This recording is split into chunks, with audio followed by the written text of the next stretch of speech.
Hier, nous avons parlé de reçois ta part d'héritage. Nous avons parlé du fait que, à l'heure du partage de l'héritage, le sort entre en jeu. Car c'est une loi. La loi du partage de la terre, c'est par le sort.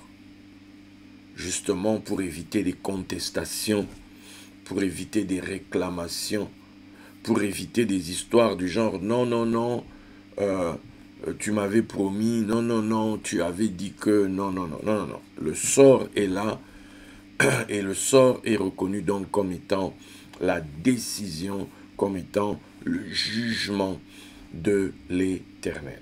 Donc, c'est très important ça à comprendre. C'est très important à comprendre. Et nous avons vu que le nom qui nous est révélé, il faut le prendre. En fait, c'est le Seigneur Yeshua, en fait. C'est le Seigneur Yeshua quand il vient. C'est le Seigneur par lequel le salut de l'Éternel doit se manifester. Voilà, c'est comme ça qu'il faut comprendre. Quand on dit le Seigneur Jésus, le retour du Seigneur Jésus, c'est le retour du salut divin. C'est le retour de celui qui est parti comme ça et qui revient. Et quand il revient, on espère qu'il revient en tant que Seigneur Yeshua, en tant que la personne par qui Dieu va sauver son peuple, la personne par qui le salut de l'Éternel va se manifester dans la vie des personnes. C'est de ça dont il s'agit. Sortez des films qu'on nous a mis pendant des années dans les têtes des gens, des films selon le voile, où les gens ont fait peur aux chrétiens comme ça. C'est pas d'aujourd'hui. Depuis l'époque, quand on lit dans l'histoire, on dit qu'en l'an 1000, quand on devait entrer dans l'an 1000, dans les églises, c'était la terreur. C'est-à-dire que les gens étaient là, voilà, c'est la fin du monde, c'est la fin du monde. Pourquoi? Parce qu'on va arriver à l'an 1000. La fameuse nuit là où les gens étaient en prière, voilà, c'est là qu'on a dit que non, Dieu nous a exaucés, on va pouvoir continuer de vivre. C'est pas possible. Quand l'ignorance, quand on tient les gens, c'est-à-dire expressément dans l'ignorance, il ne faut pas s'étonner que dans l'histoire après, qu'il y ait des conséquences, qu'il y ait des révoltes, qu'il y ait des gens qui à un moment donné ayant compris qu'on les a tournés en bourrique, qu'on s'est joué d'eux, qu'un beau matin, les gens aillent chercher la connaissance et quand ils la découvrent, qu'ils commencent à savoir que les choses ne sont pas comme ça, il ne faut pas vous étonner que des gens aient une haine viscérale contre le clérical, par exemple. On a pu voir ça ici en France, lorsqu'il y a eu la Révolution française, on a tué beaucoup de prêtres. Beaucoup de prêtres sont morts. Pourquoi? Parce que les gens qui étaient derrière tout ça, on en avait là, contre l'Église catholique. Il est primordial, il est important, la connaissance. La Bible dit que la colère de Dieu se révèle contre quiconque garde la vérité captive. Il faut proclamer la parole, il faut... quand tu dois parler, parle. Voilà. Quand tu dois dire les choses, dis les choses. Il ne faut pas cacher les choses, il faut pas... Pourquoi? Parce que si je leur dis tout, ils vont tout savoir, ils n'auront plus besoin de moi. Non. Qui te dit que la connaissance est terminée? Or, si tu ne donnes pas, tu ne recevras pas toi aussi. Donne, il te sera donné. Révèle, il te sera révélé. Illumine, toi aussi tu seras illuminé. Éclaire, toi aussi tu seras éclairé. Mais quand tu as l'opportunité d'aider quelqu'un, quand tu as l'opportunité d'expliquer à quelqu'un quelque chose, dis-lui les choses. Ne cache pas, parce que si je lui dis tout, il va me dominer. Non. Si ce que tu vas lui dire va le faire de lui quelqu'un de grand, Baruch Hashem, tu auras participé à la grandeur de cette personne-là. Tu auras participé voilà, au déploiement de cette personne-là. Mais ne cachons pas, ne cachez pas les choses. Non, en fait, n'empêchez pas les gens. Quand quelqu'un a fait ce qu'il fallait pour apprendre, pour connaître, donnez-lui la connaissance. Ne cachez pas les choses. Alors, pendant des années, on a dit aux gens, oui, bien aimé, parce qu'on a lu, ce Jésus qui est parti, ce Jésus va revenir. Donc, nous, on a automatiquement, quand on lit ça, on a l'impression que c'est des choses d'aujourd'hui. Non, c'est un cycle, c'est un principe, en fait.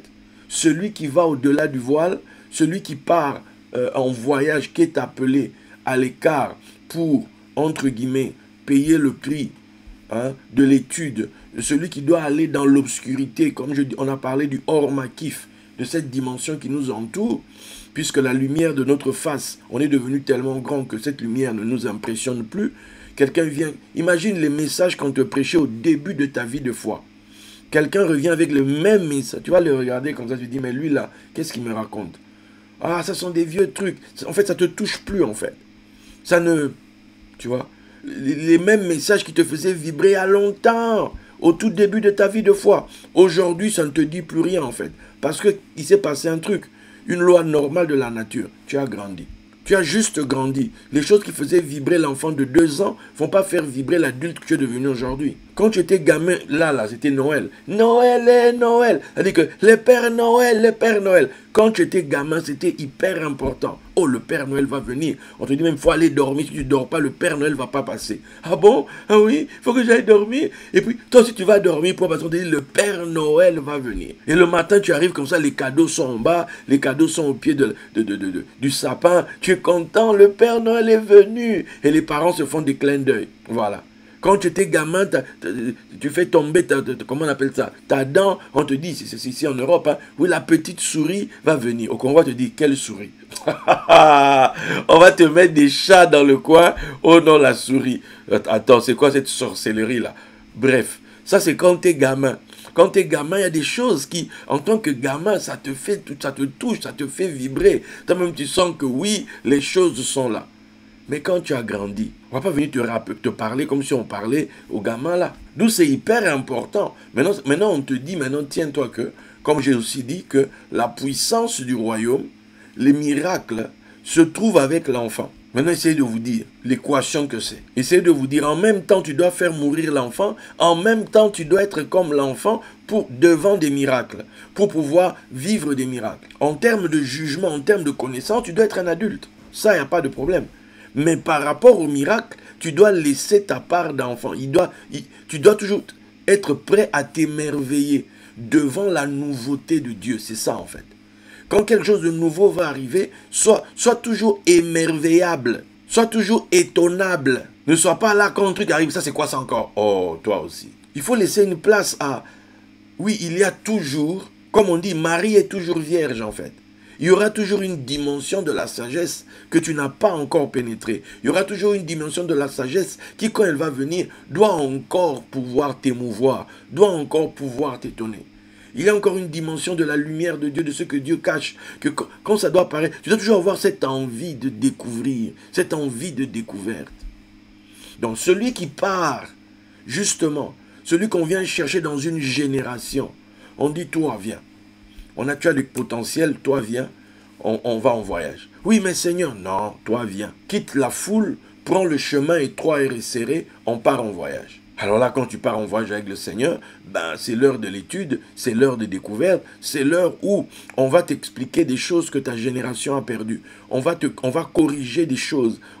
Parce que tu portes sur toi les fautes de ton peuple. Tu portes sur toi les erreurs de ton peuple. Et c'est toi qui t'es chargé de ça. Et c'est toi qui vas de l'autre côté. C'est toi qui te charges de la croix. Puisque la croix, c'est Jésus dit que chacun prenne sa croix. La croix, ce n'est pas juste la croix de quelqu'un. Non, quiconque est disciple du Mashiach, il doit prendre sa croix. Et la croix, c'est l'école du secret. Tu pars dans l'ombre.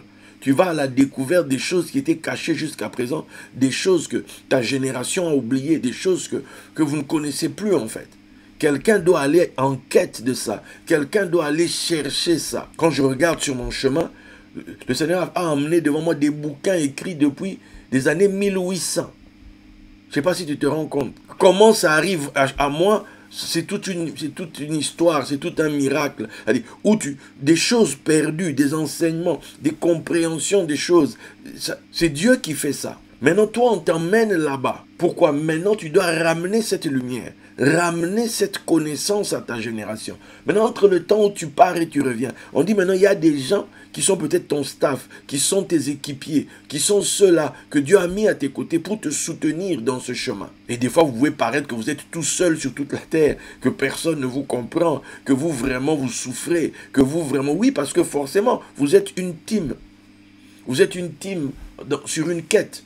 un genre de communauté de l'anneau, hein, vous êtes partis. Et c'est vous qui combattez les Thanos de votre époque, qui combattez les Saurons de votre époque, qui combattez toutes les situations compliquées. En fait, vous êtes là pour faire cesser l'obscurité, en fait.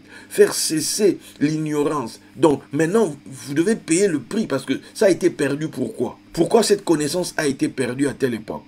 Pourquoi cette connaissance, on ne la retrouve plus? Tu ne sais pas. Pourquoi c'est si difficile d'aller récupérer des choses? Parce que ça a été aussi un drame quand ça a été perdu. À une époque, c'était là. Et ça a été perdu. Comme on dit dans la Bible, toutes les générations qui ont connu les guerres d'Israël, tous ces gens-là sont morts. Et puis on s'est retrouvé, une génération est arrivée qui n'avait pas connu la guerre. Pour qui c'était juste des traditions qu'on... Mais aucun parmi eux n'avait... Ces choses-là dont on parle, c'est quoi en fait? On lit la Bible, on est là, Jésus revient, Jésus revient. Mais on ne sait pas en fait. En vérité, on ne sait pas. On le dit parce qu'on a lu. On le dit parce qu'un autre pasteur a prêché ça. Mais la vraie question, lui qui a prêché ça, est-ce qu'il sait de quoi il a parlé? Parce qu'on ne donne que ce qu'on a. On ne peut pas donner au-delà. On peut avoir un cœur énorme comme ça. On peut avoir un cœur zélé pour Dieu comme ce n'est pas permis. Mais si les choses que tu racontes, tu ne sais pas de quoi il s'agit, sincèrement, tu es out, quoi. Tu es dans le faux.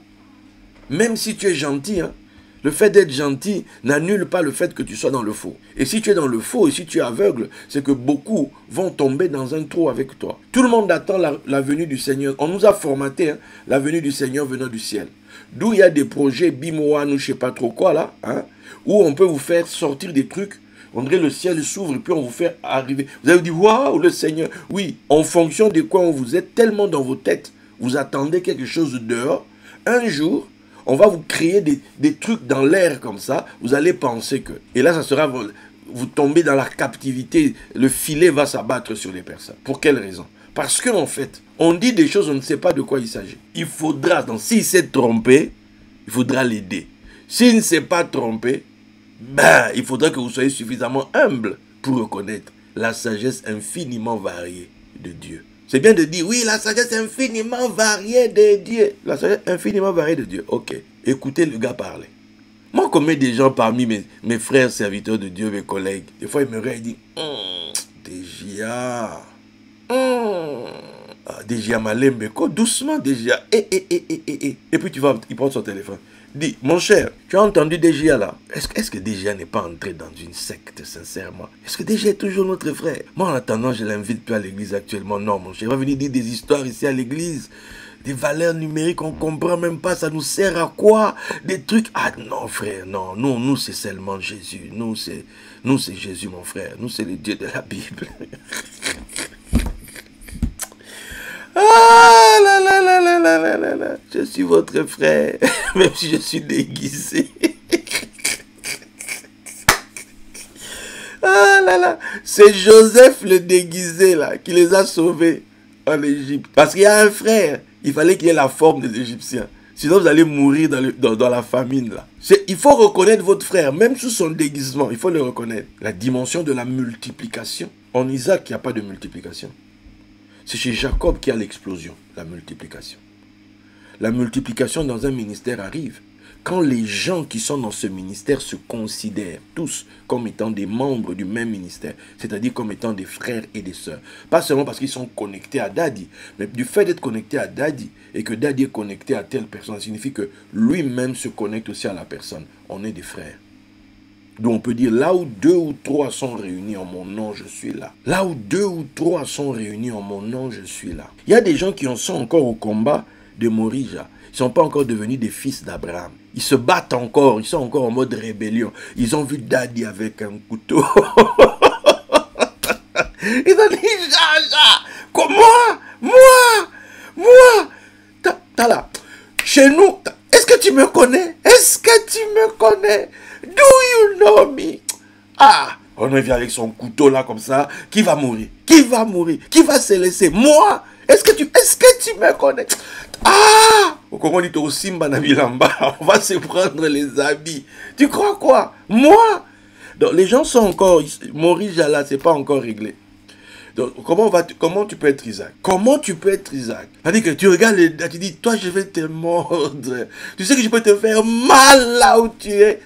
Et donc tu n'es pas encore mon fils en fait. Tu n'es pas encore ma fille. Il y a des gens qui étaient là. Oui, daddy, daddy, daddy, crois en moi, daddy, daddy, moi je suis ton fils, daddy, moi je suis ta fille. Il n'y a pas de problème. Morija nous attend là-bas. Donc allons-y. Allons-y en même temps. Hein? Allons-y alors Morija. Morija, c'est là où on sait si quelqu'un est fils ou fille. C'est là-bas on va savoir. Morija. Ah, Morija révèle légendaire. Parce que Morija, tu vois ta propre mort. C'est-à-dire qu'on t'emmène à Morija, bref, pour te tuer en fait. En réalité, tu vas à Morija là-bas, tu vois ta mort en face. Comme ça, tu dis, ce gars ne m'aime pas en fait. Il m'aime pas. Parce qu'il m'aimait, il m'aurait pas amené à Morija. Non, non. Où est l'agneau? Tu vois, ça te dit, il est où l'agneau? On dit non, Dieu c'est pouvoir. Ah, tu commences à voir dans ta tête, tu commences à te dire, ah, je sens que c'est moi qui vais être l'agneau dans cette affaire. Tu n'as qu'une envie de te barrer. Mais c'est là ton épreuve. C'est là qu'on va savoir, est-ce que tu es le fils ou la fille? C'est là où on va te mettre sur la liste des gens, on dit les fils de. C'est là. Genre les fils de Noé. Hein? On a tous fait l'arche, on est tous sortis là, comme ça. Voilà, maintenant il est question, Noé il a fait sa part. Maintenant il est question de qui va, le partage des nations. Qui va dominer au milieu des nations. Ça s'est joué à quoi? Le papa s'est enivré. Le papa est entré dans sa tente. Le papa avait ses intimes. Devant qui il s'est dénudé. Il était nu. Hein? Pour ne pas dire nu. La personne qui l'a vu nu, qu'est-ce qu'il a fait? Nu, hein, vous avez compris. Il est sorti. Eh, venez voir, venez.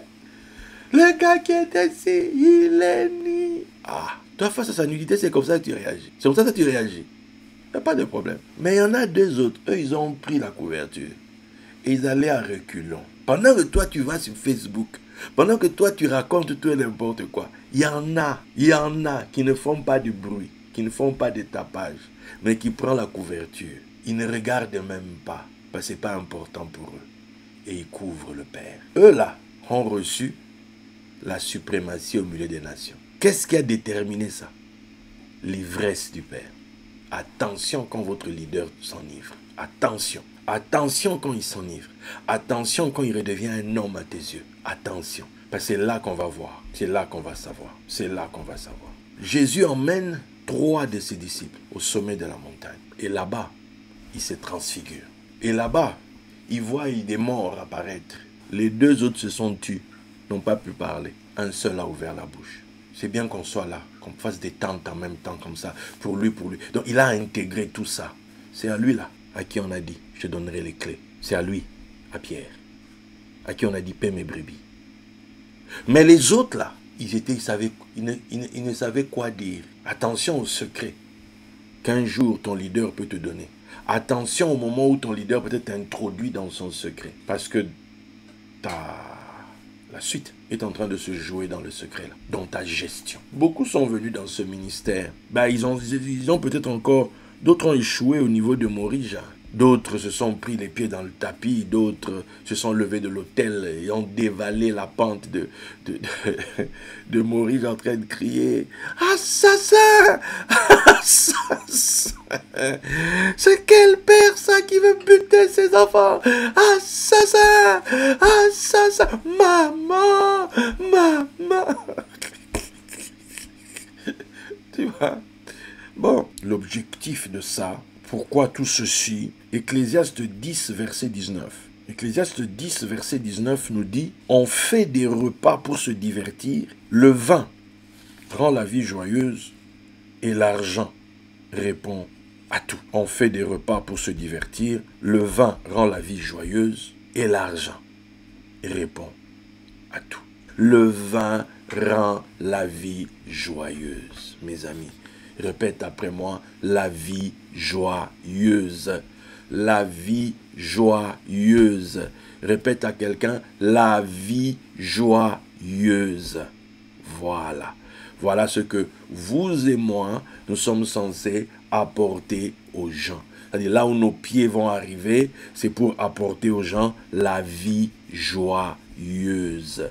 Est-ce que somebody est en train de comprendre? C'est pour cette vie joyeuse qu'on a été confronté au vin, au yayin. Yayin, valeur numérique 70. 70, 70, le sod. On a eu accès au sod. Pourquoi? Pour pouvoir être activé afin d'apporter aux gens la vie joyeuse. C'est-à-dire quand nos pieds vont arriver dans un endroit, c'est pour apporter la vie joyeuse chez les personnes. Et quand vous regardez, en hébreu, ça se dit Yismach Chaim. Yismach Chaim. Yismach, ici, c'est là d'où vient joyeux, hein, et Chaim, vie. Somebody, est-ce que somebody est avec moi?